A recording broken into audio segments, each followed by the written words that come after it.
Now, finally, أَلَمْ يَجْعَلْ كَيْدَهُمْ فِي تَضْلِيلٍ. The second alam. The first alam was أَلَمْ تَرَ كَيْفَ فَعَلَ رَبُّكَ بِأَصْحَابِ الْفِيلِ.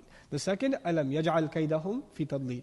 Now, didn't he, common translation, didn't he make their plot in waste? This is very literal translation. Or didn't he place their plot in vain, in naught?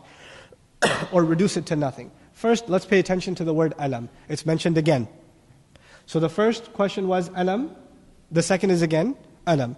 And here, the purpose of this, these are the only two alam, by the way. There's no third, right? These are the only two. And these are the only two present tenses, tara and yaj'al.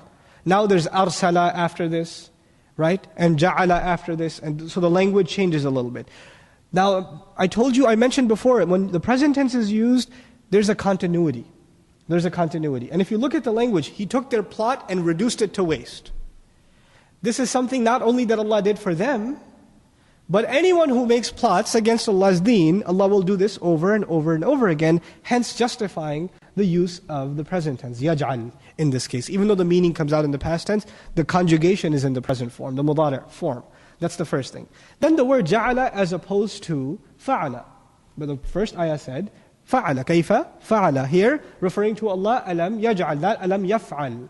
Different verb is being used. What's the benefit here? Ja'ala is to take something that already exists and transform it. What the word itself indicates is Allah let them have their plan, let them finish the entire execution of it, plan it out for months and months, secure the funds, secure the army, secure the training, secure the means for the journey, let them run it the whole way and put it to waste at the very end. He transformed, he morphed the plan at the very end. In other words, he didn't deviate the plan in the beginning. He could have not allowed them to consume an army, or to amass an army, or to come up with the funds, or to be able to make it all the way. They could have never met Abu Righal. Remember the navigator that got them all the way to Mecca? They could have never met him if Allah had wanted. But He let them think the plan is in order. But He took that plan and made it different at the very end. So that's what ja'ala seems to indicate, is that this is, alam yaj'al, that Allah Azza wa Jal let them played them along, basically played them. And at the end Allah Azza wa Jal pulled the strings on them.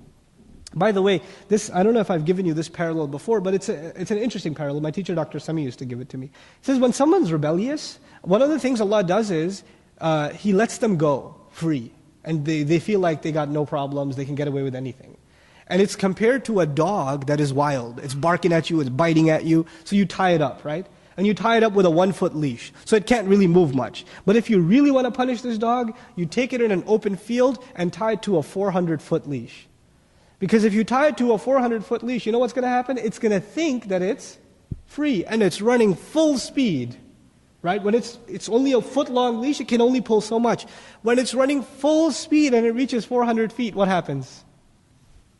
You see, it gets yanked, it gets choked, and that pain is far worse than the 1-foot leash. The dog thinks he's got freedom, but this is actually worse for him.